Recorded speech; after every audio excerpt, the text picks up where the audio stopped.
Hello everyone, how are you doing? This is MD Tech here with another quick tutorial.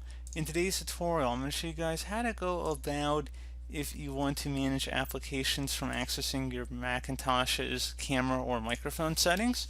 So if you don't want to allow an app or a specific application to modify or have access to it, in today's tutorial I'm going to show you guys how to make those changes. So it should be a pretty straightforward process, guys, and without further ado, let's go ahead and jump right into it. So we're going to start off by opening up System Preferences. So go ahead and just left click on that. It should be down on our System dock. So go ahead and left click on it. And then you want to select the Security and Privacy button.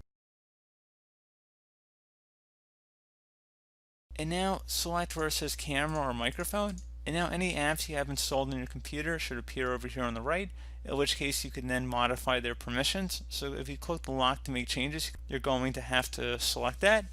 Enter in your administrator password, select unlock, and now if you had any apps over here, you would be able to select them and then change their permissions, whether you want to allow or block them access to both, neither, or perhaps one or the other. For the camera or microphone, you have that option over here. So again, pretty straightforward process, guys. Do hope that I was able to help you out, and I do look forward to catching you all in the next tutorial. Goodbye.